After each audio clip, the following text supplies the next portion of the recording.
Tuhan bersamamu dan bersama rohmu. Inilah Injil suci menurut Santo Matius. Dimuliakanlah Tuhan. Sekali peristiwa Yesus dibawa oleh Roh ke padang gurun untuk dicobai iblis. Setelah berpuasa 40 hari dan 40 malam, akhirnya Yesus pun lapar. Lalu datanglah si penggoda dan berkata kepadanya, "Jika engkau putra Allah, perintahkanlah supaya batu-batu ini menjadi roti." Tetapi Yesus menjawab, "Ada tertulis, manusia hidup bukan dari roti saja, tetapi dari setiap firman yang keluar dari mulut Allah." Kemudian iblis membawa Yesus ke kota suci dan menempatkan dia di puncak bait Allah. Lalu iblis berkata kepadanya, "Jika engkau putra Allah, jatuhkanlah dirimu ke bawah, sebab ada tertulis mengenai engkau, Ia akan memerintahkan malaikat-malaikatnya, dan mereka akan menerima engkau di atas tangannya, supaya kakimu jangan terantuk pada batu." Yesus berkata kepadanya, "Ada pula tertulis, janganlah engkau mencobai Tuhan Allahmu." Setelah itu iblis membawa Yesus ke atas gunung yang sangat tinggi dan memperlihatkan kepadanya semua kerajaan dunia dengan kemegahannya. Iblis berkata kepadanya, "Semua itu akan kuberikan kepadamu jika engkau sujud menyembah aku." Lalu berkatalah Yesus kepadanya, "Enyahlah iblis, sebab ada tertulis, engkau harus menyembah Tuhan Allahmu, dan hanya kepada Dia sajalah engkau berbakti." Sesudah itu iblis meninggalkan Yesus, dan lihatlah malaikat-malaikat datang melayani Dia. Demikianlah sabda Tuhan. Terpujilah Kristus.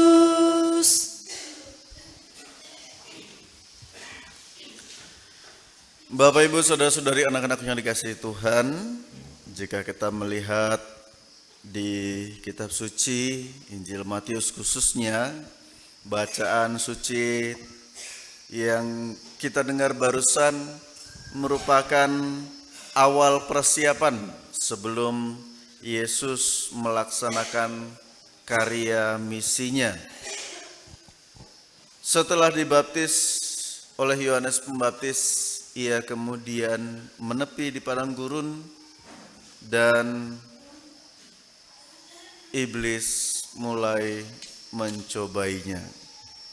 Dan kalau kita bandingkan dengan bacaan pertama, rupanya sedari awal iblis memang suka untuk menggoda manusia supaya manusia jatuh dalam dosa. Nah, kejatuhan manusia ke dalam dosa umumnya disebabkan oleh 3 hal.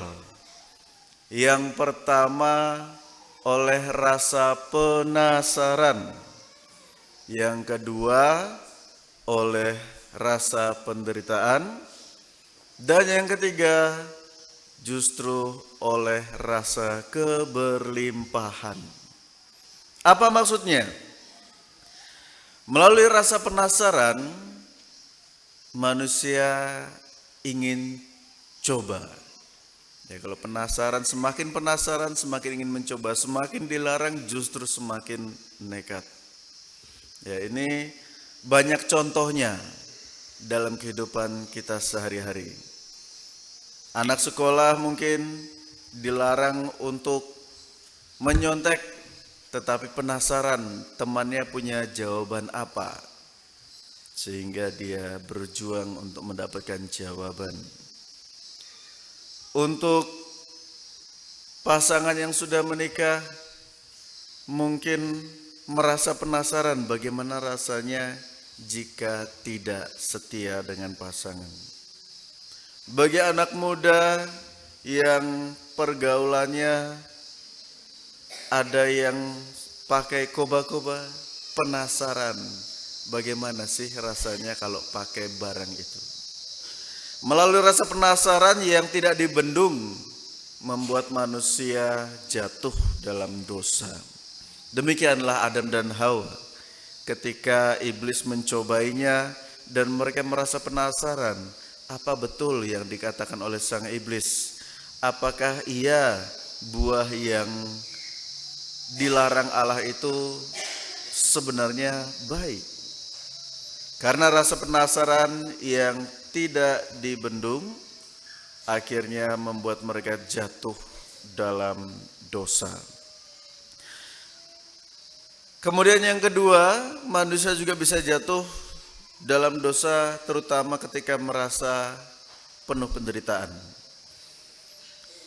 Barangkali kita pernah punya pengalaman ketika menghadapi begitu banyak masalah, lalu kita bertanya, di manakah Tuhan?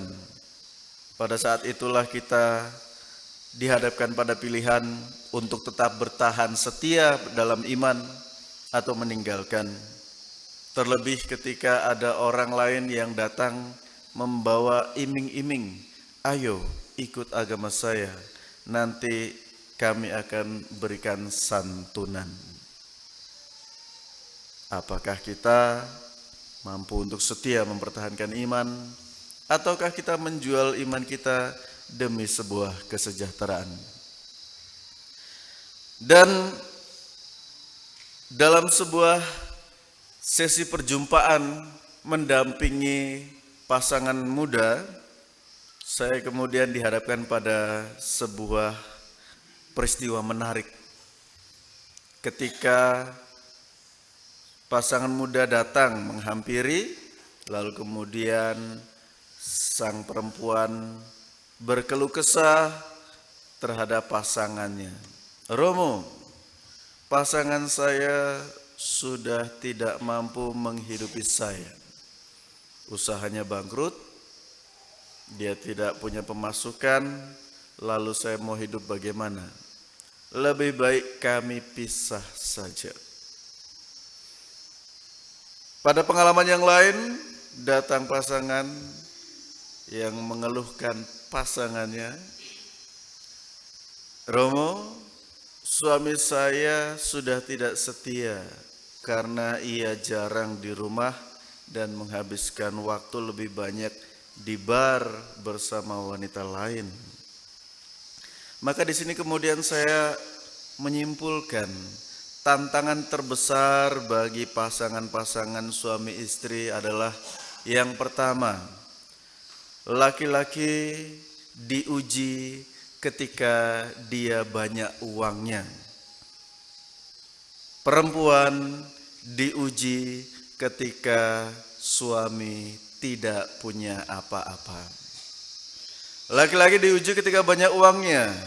Ketika ia menerima banyak uang, maka ia bisa melakukan banyak hal, termasuk ketidaksetiaan, termasuk ketidakjujuran, dan banyak hal lain yang bisa ia lakukan yang membawa ia jatuh dalam dosa.